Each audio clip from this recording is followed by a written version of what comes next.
আসসালামু আলাইকুম এভরিওয়ান, আপনারা সবাই কেমন আছেন? আশা করি সকলেই ভালো আছেন। আমরা আজকে অর্ডিনারি ডিফারেনশিয়াল ইকুয়েশনের একটি প্রশ্নের সমাধান দেখব। প্রশ্নটি হচ্ছে, সমাধান করো sin x plus cos x dy plus cos x minus sin x dx is equal to 0। তো আমাদের এই ধরনের প্রশ্নের সমাধান করতে হলে প্রথমে চলক পৃথক করে নিতে হবে। তো আমরা এখানে যদি x এর চলকগুলো আলাদা করে নেই এবং y এর চলকগুলো আলাদা করে নেই এবং এরপর যদি ইন্টিগ্রেশন করে দেই তাহলে আমাদের এখানে সমাধান আসতেছে।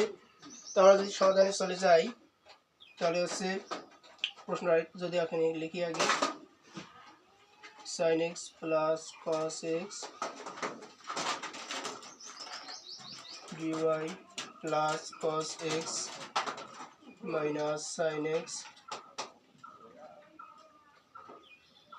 dx equal 0। তো এখন আমাদের প্রথমে যে কাজটি করতে হবে সেটি হচ্ছে চলক পৃথকীকরণ করতে হবে। তো x এর চলকগুলো যদি আমরা আলাদা করে নেই, এখানে আমাদের এই চলক পৃথকীকরণের কাজটা এখানে ভেঙে ভেঙে করা যায়। এখানে আমরা একবারে এখানে পৃথক করে নিব।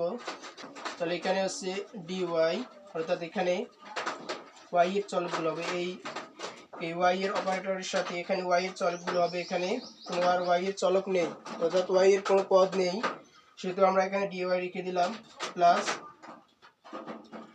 এখানে আমরা একবারে চলক পৃথকীকরণ করতেছি।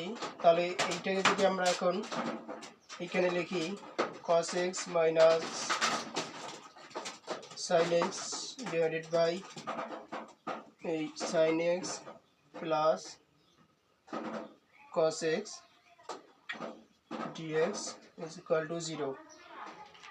এখানে আমরা যে কাজটি করলাম সেটি হচ্ছে এই রাশিটাকে এই রাশিটার আর কি নিচে লিখলাম, অর্থাৎ এটাকে ভেঙে ভেঙে করা যায়।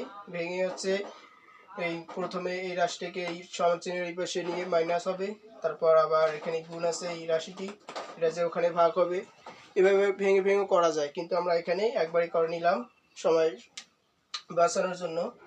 তাহলে এখানে হচ্ছে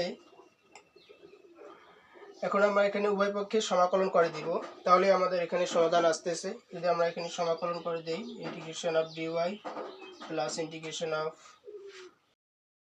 আছে, তারপর এখানে ইন্টিগ্রেশন অফ 0 dx, এখানে আমরা dx dy অর্থাৎ যে কোনো চলকের সাপেক্ষে 0কে সমাকলন করতে পারি।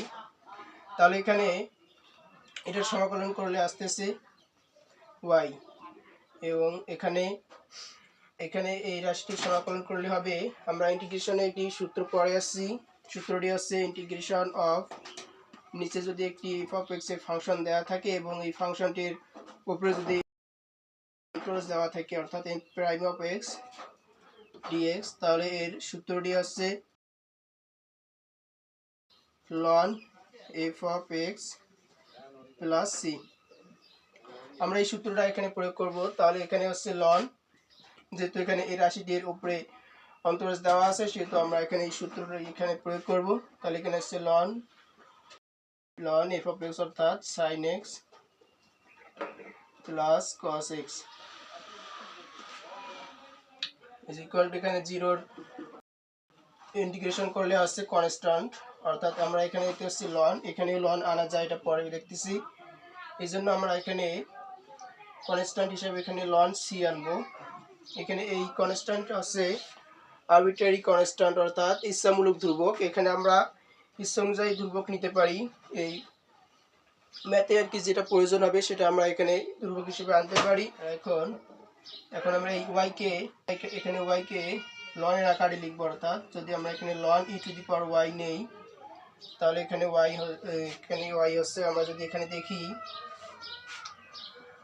ln e to the power y, এটা কি লেখা যায়, এই y পাওয়ারটা সামনে আসবে, তাহলে এখানে থাকতেছে ln e, আর আমরা জানি ln e এর মান আছে 1, তাহলে y into 1 is equal two y, অর্থাৎ আমরা এখানে এই y K ln e to the power y এখানে লিখতে পারি।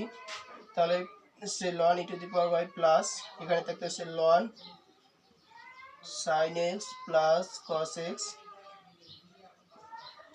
আর এখানে আছে ln c। এখন আমরা এখানে যদি ln বেস নেই তাহলে আছে এখানে যেহেতু যোগ আছে তাহলে গুণ হয়ে যাবে, e to the power y sin x plus cos x is equal to লন সি। এখন উভয় পক্ষের লন যদি আমরা বাদ দিই তাহলে থাকতেছে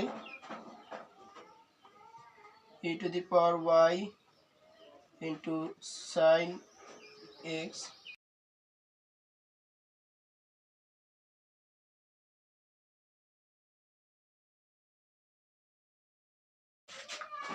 আজকে এই পর্যন্তই, সবাইকে ধন্যবাদ।